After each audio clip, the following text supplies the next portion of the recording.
Bonjour à tous, c'est Baptiste de MGK Photographie et on se retrouve pour la revue des images des participants au projet Film Mystère du mois d'avril. C'est parti. Les tipeurs qui s'étaient inscrits pour recevoir un film argentique au mois d'avril ont donc tous reçu le même film, c'était une Fomapan 200. Donc c'est un film que j'apprécie tout particulièrement, c'est un film noir et blanc à grain assez fin, avec assez peu de contraste, enfin un contraste assez modéré, et qui présente un grain vraiment particulier, c'est un mélange entre le gros grain et le grain T, et c'est vraiment intéressant comme type de pellicule, et c'est une pellicule que je voulais vraiment faire découvrir. Alors, ils avaient pour découvrir cette pellicule le choix entre deux défis. Alors, le premier défi, c'était un défi de portrait, et le deuxième défi, c'était un défi de travailler en double exposition. Alors comme toujours, il y avait possibilité de faire soit qu'un seul des défis, soit de mélanger les deux. Donc on va voir un petit peu le travail qui m'a été envoyé. Alors comme d'habitude, c'est pas forcément le travail de tous les participants, mais voilà, c'est ceux qui l'ont souhaité, qui ont souhaité partager leur travail avec moi et avec la communauté.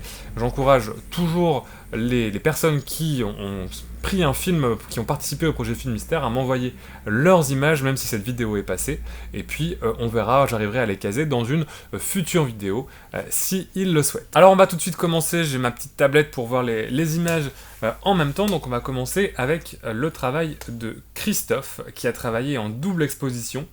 Et bon, c'est pas la première fois que je vais le dire, parce que à chaque fois que tu m'envoies ton travail, je suis assez impressionné, et bah là, encore une fois, j'ai vraiment beaucoup aimé tes photos. Je pense qu'on doit partager une sorte de sensibilité dans la façon dont on travaille l'architecture, et là, franchement, ton travail en double exposition en noir et blanc, c'est vraiment super top.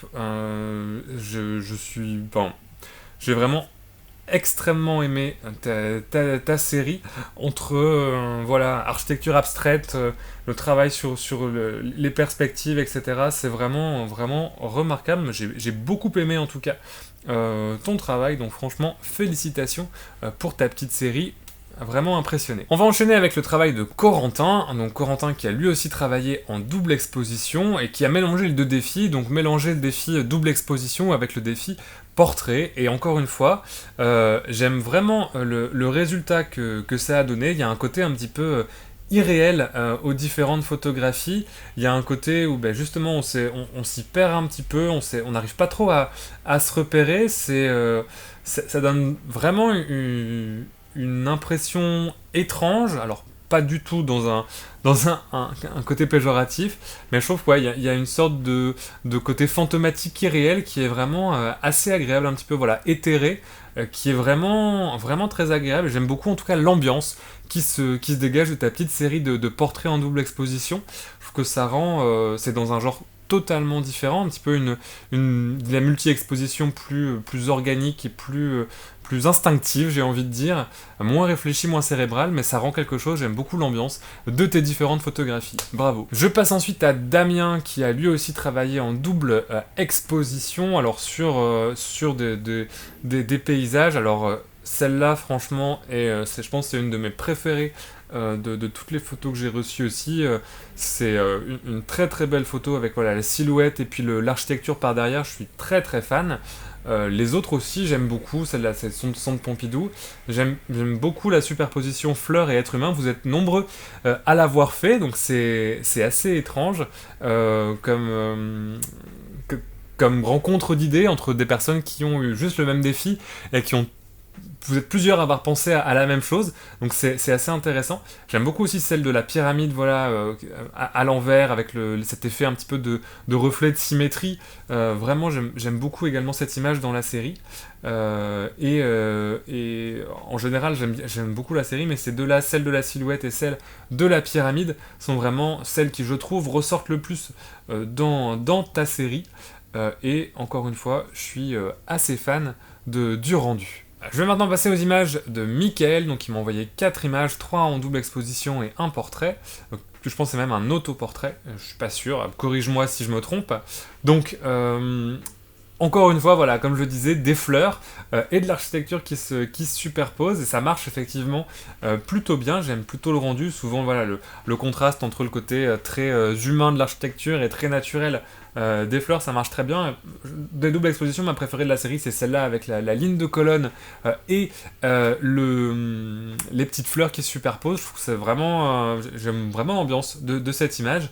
Et ton portrait est pas mal non plus. Alors sur une composition très centrée, très classique, très droite, mais j'aime pas mal aussi, c'est un portrait qui est bien sympa.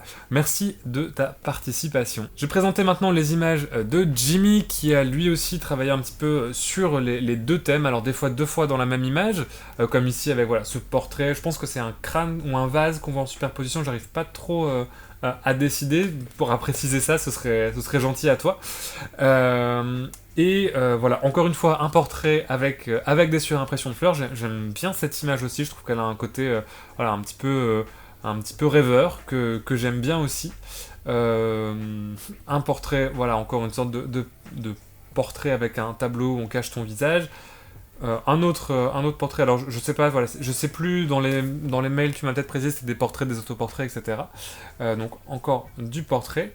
Les portraits sont aussi intéressants, hein, sont vraiment, vraiment sympas, j'aime bien la composition de celui-ci, le travail sur le profondeur d'arrière-plan rend très bien aussi avec la pellicule et le grain, je trouve que c'est vraiment une pellicule qui renforce l'effet de profondeur de champ et le bokeh qui est vraiment, vraiment très joli avec cette pellicule. Et celle-là, c'est vraiment ma préférée de la série, avec la surimpression de la personne qui lit et des oiseaux. On a vraiment l'impression, presque l'impression d'être dans la tête du récit qu'il est en train de lire, et c'est vraiment une jolie image.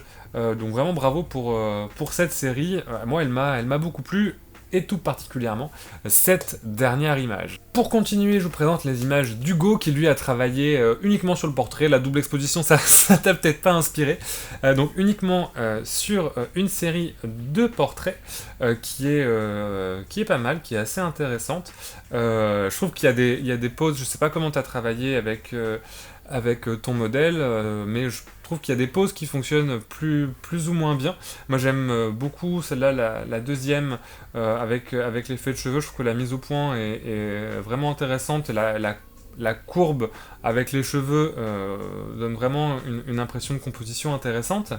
J'aime bien également celle que tu as prise de dessus, avec voilà, toujours cet effet de mise au point. Tu as bien géré ta mise au point, ta profondeur de champ sur le visage et ta composition, ce qui fait que ça rend plutôt pas mal. Dans l'ensemble, j'ai vraiment bien aimé ta série de portraits. J'espère que toi, tu auras apprécié de travailler sur des portraits avec cette pellicule, parce que je pense que ça peut être un petit peu particulier comme rendu, ça change un petit peu en termes de structure de grain de ce qu'on peut trouver chez les fabricants classiques. Moi, je sais que c'est un rendu qu'en portrait, j'apprécie particulièrement.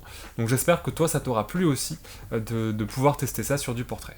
Et on va terminer par les photos de Nicolas, donc de la chaîne One Cherry Rock, qui a également fait une vidéo sur cette pellicule et sur comment il a travaillé ce projet de pellicule Filmystère. Donc je vous mettrai le lien soit là-haut, soit dans la description, soit dans les deux. Donc n'hésitez pas à aller voir pour avoir plus d'informations sur sa série, c'est assez intéressant. Il a travaillé lui aussi sur la double exposition comme le portrait. Donc je vais déjà montrer les deux doubles expositions. Alors celle-là de l'arbre avec le grillage est hyper intéressante dans son message. Je trouve que c'est vraiment une jolie photo, et je pense que tu l'avais sélectionné aussi parce que tu l'aimais bien. Le travail ensuite sur la texture, avec voilà, la texture du crépi, la texture de briques qui se superposent, c'est aussi intéressant. Là, c'est vrai que ça aide d'aller voir ta vidéo pour comprendre un petit peu ta réflexion, parce que c'est vrai que de base, on se rend pas forcément compte, par contre, que c'est une surexposition, mais l'effet de texture que ça procure est effectivement intéressant dans l'image. Et ensuite, les différents portraits. Alors, je sais que Nicolas est aussi dans un défi où il fait un portrait par jour, si je me trompe pas. En tout cas, tu postes, je sais pas si tu fais un portrait par jour, mais au moins tu postes un portrait par jour. Donc là, si je me trompe pas, corrige dans les commentaires si c'est pas le cas. T'es allé à la rencontre d'inconnus dans un parc pour prendre ces différents portraits, et moi je trouve que c'est vraiment des très très bons portraits. On sent que c'était quelque chose que tu as l'habitude de faire si t'es dans ce projet de un portrait par jour ou un portrait par semaine. Je sais plus si c'est par jour ou par semaine, mais je trouve que voilà, on sent que tu as l'habitude de faire des portraits. Le format 645 aide aussi vachement je trouve que c'est un bon format à travailler en portrait. Je sais que Nicolas travaille avec un Mamiya 645 AF, donc avec ce format de 6 par 4,5 en moyen format qui est vraiment super intéressant pour faire du portrait, qui permet vraiment d'avoir ce cadrage assez serré sur la personne. Et voilà, on sent que tu as l'habitude de travailler sur ce genre de portrait, de faire ce genre d'exercice, ça se ressent dans ta photo, on sent de l'assurance et ça donne des portraits qui sont aussi très intéressants. C'est toutes les photos qui m'ont été envoyées par les différents participants de ce film mixtaire. Comme d'habitude, j'encourage les anciens comme les nouveaux à m'envoyer leurs photos lorsqu'ils participent au projet, même si c'est après l'échéance de la vidéo, ne serait-ce que pour avoir un retour, ou pour faire voilà, à la fin de l'année une vidéo rattrapage avec tous ceux qui n'auront pas pu être dans les vidéos auparavant. Surtout, n'hésitez pas. Je tenais aussi à m'excuser auprès des tipeurs pour le mois dernier, il y a eu un petit retard dans l'envoi des films. Normalement, au moment où cette vidéo a été publiée, vous devriez tous avoir reçu votre film ou être en passe de le recevoir. J'ai eu un mois de mai extrêmement chargé à côté, c'est vrai que j'ai pas eu le temps de m'occuper de l'envoi des films, même si je les avais commandés très à l'avance. Donc voilà, je m'en excuse, je vais essayer de prendre le temps d'envoyer les films un peu plus tôt pour le mois prochain, pour ceux qui sont abonnés tous les mois, en vous laissant quand même le temps de terminer le film que normalement vous avez dû recevoir peut-être hier ou que vous allez recevoir demain dans votre boîte aux lettres, en espérant que ça vous plaira, que les petits défis que je vous ai concoctés vous plairont. Si participer au projet Film Mystère t'intéresse, tu peux aller voir dans la description, il y a toutes les informations, il y a également une vidéo qui explique tout le concept en lien en haut à gauche.